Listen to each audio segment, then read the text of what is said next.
ഇന്ന് ബഹുമാനപ്പെട്ട ഹൈക്കോടതിയുടെ ഒരു അറിയിപ്പ് കണ്ടു. അതിൽ ആന എഴുന്നള്ളിപ്പിനെ കുറിച്ചാണ് പ്രതിപാദിച്ചിരിക്കുന്നത്. ഒരു കാര്യം കുറേ പ്രാവശ്യം ചെയ്തു കഴിഞ്ഞാൽ അത് അനിവാര്യമായ ഒരു ആചാരമാവില്ല എന്നാണ് അതിൽ പറഞ്ഞിരിക്കുന്നത്. ആന എഴുന്നള്ളത്തൊരു ആചാരം കുറേ വർഷങ്ങൾ ചെയ്തു, അത് ഒരു ആചാരത്തിൻ്റെ ഭാഗമായി മാറണമെന്നില്ല എന്നുള്ളൊരു വിഷനാണ് ബഹുമാനപ്പെട്ട ഹൈക്കോടതി അവിടെ അവതരിപ്പിച്ചിട്ടുള്ളത്. പക്ഷേ 1798 തൃശ്ശൂർ പൂരം ആരംഭിക്കുന്നത്. 200 ചിലാം വർഷമായി. 1400 ചിലാം വർഷമായി ആറാട്ടുപുഴ പൂരം ഇവിടെ നടന്നുകൊണ്ടിരിക്കുന്നു. അതെല്ലാം വളരെ ഭംഗിയായി നടക്കുന്നുണ്ട്. പൂരം എന്നുള്ളത്, പൂരാഘോഷം എന്നുള്ളത് ചുരുക്കേണ്ടി വരും.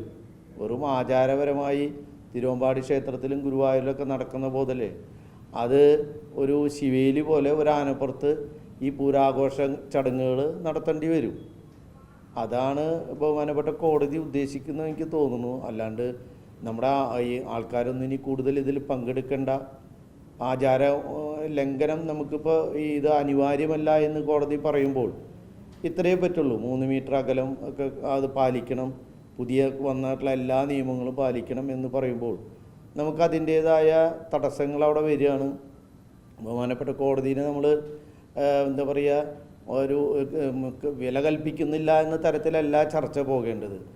നമ്മൾ ഈ ആചാരങ്ങളൊക്കെ എങ്ങനെ നടത്തണം, ഇത്രയും വർഷങ്ങളായി 1400 ചിലാം വർഷം ഉള്ള ആറാട്ടുപുഴ പൂരവും തൃശ്ശൂർ പൂരവും ഇതൊക്കെ എങ്ങനെ നടത്തണം എന്നുള്ളതിനെക്കുറിച്ച് ആലോചിക്കണം. ഇതിൽ തീർച്ചയായിട്ടും ഗവൺമെൻറ് ഇതിൽ ഭംഗിയായിട്ട് ഇടപെടണം.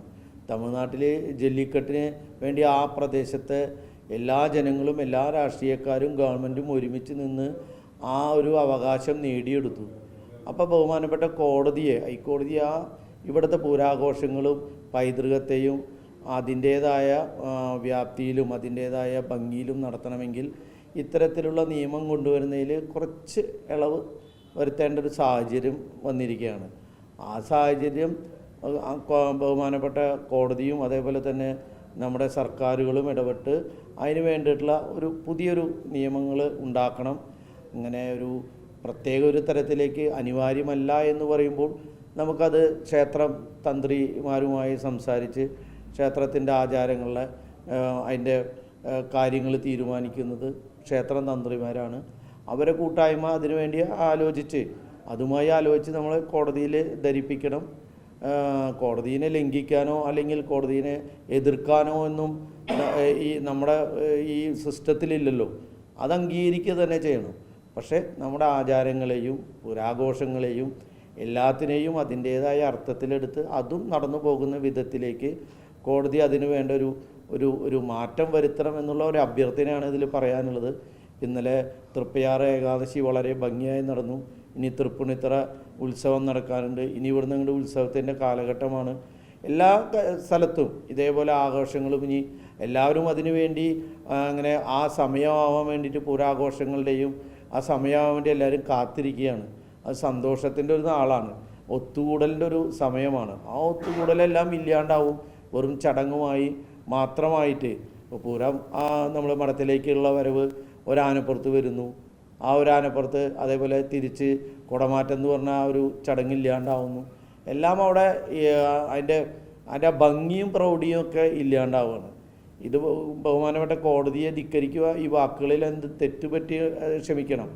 അതല്ല, കോടതി കൂടുതൽ ആൾക്കാരുമായിട്ട് സംസാരിച്ച് അല്ലെങ്കിൽ ഇതിൻ്റെ എക്സ്പേർട്സുകളുമായി സംസാരിച്ച് ഇതിലൊരു എന്തെങ്കിലും മാറ്റങ്ങൾ വരുത്തി മറ്റ് ചടങ്ങുകളിലൊന്നും ഒരു വിഘ്നം വരാത്ത വിധത്തിലും അതിൻ്റെ നമ്മുടെ ഗവൺമെൻറ്റുകളുമായി സംസാരിച്ച് അതിനൊരു തീരുമാനം കൊണ്ടുവരണമെന്നാണ് ഇപ്പോൾ പറയാനുള്ളത്. ഇതിന് മറ്റുള്ള കാര്യങ്ങളിലേക്കൊന്നും എനിക്ക് അതിൻ്റെ ഫുൾ ഡീറ്റെയിലേക്ക് കിട്ടിയിട്ടില്ല.